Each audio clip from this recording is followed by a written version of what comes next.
Phil Jackson, who's the Lakers' longtime coach. You were in a relationship with him, I think, for 17 years. Mm-hmm. On the Hulu doc front, what, if anything, that your brother Jim and GM Mitch said impacted your view on how they engaged Phil to come back? I am sure for him, he's making the right decision.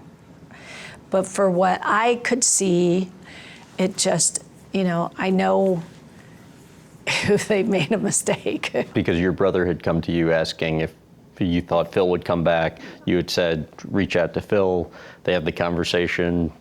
Phil's under the impression he has 48 hours to think about it, had some health stuff going on, consulted the doctors, decides he's going to come back, and before he can make that call, gets a call saying they hired Mike. Do you think the decision was intended to be personal at the time? I felt like it was personal to me, and I was embarrassed that Phil was treated that way by my family. He didn't deserve that.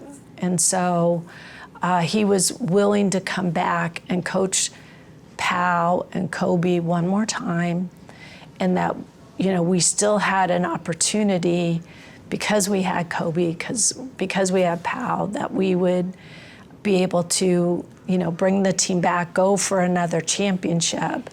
And instead, they chose to hire Mike D'Antoni, who is a great coach, but he wasn't the right coach for Dwight Howard and Pau Gasol. That he wanted a different kind of team. I wished we would have had the opportunity to see what would have happened if Phil had come back that third time. You said that period destroyed you. I think you had come back to the office only to basically be asked to leave because of the just physical impact it was having on you. I was devastated, and I couldn't stop crying. It was such a waste of opportunity. It still bothers you today? It does. What about it? Because we had the talent to possibly win another championship. And that's what gets to you more than the personal stuff? Yeah, then maybe Kobe doesn't get hurt. Mm-hmm. Then Kobe could have played out his career the way it should have played out, mm-hmm. instead of being, trying to come back from the Achilles and eventually retiring and with a team that, wasn't very good.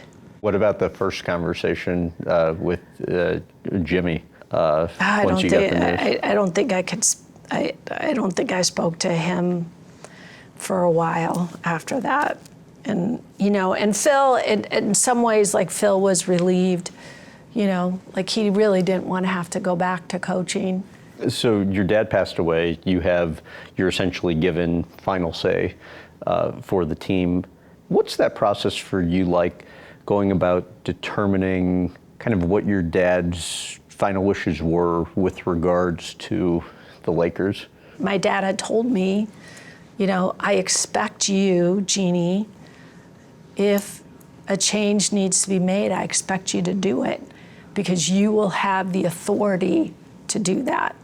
And how I looked at it was that Jimmy didn't really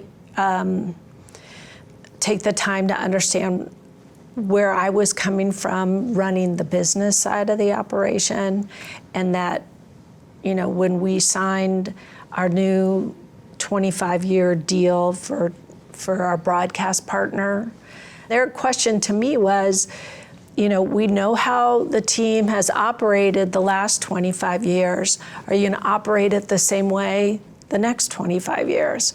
Well, of course. That's what we do. We're Lakers basketball. Jim wasn't part of those meetings. Mitch wasn't part of those meetings. I had to convince them. I was the person held accountable for what they were doing, and yet they wouldn't give me an opportunity to give, just kind of share with them, my thoughts. How are we going to price the tickets? What kind of team are we going to deliver to our fans? And I kept getting this like, well, we're going to have a lot of cap space. And it's like, people don't buy tickets to cap space, right? How are you supposed to run your business when you don't know who's going to be on the team? And then, we go into free agency, and we ended up with Timothy Mozgov and Luol Deng, who are great players, but we'd been selling cap space for all these months, and now cap space is delivering players that, maybe weren't on the top of... Aren't going to put asses in seats. Right. I mean, so to speak, right?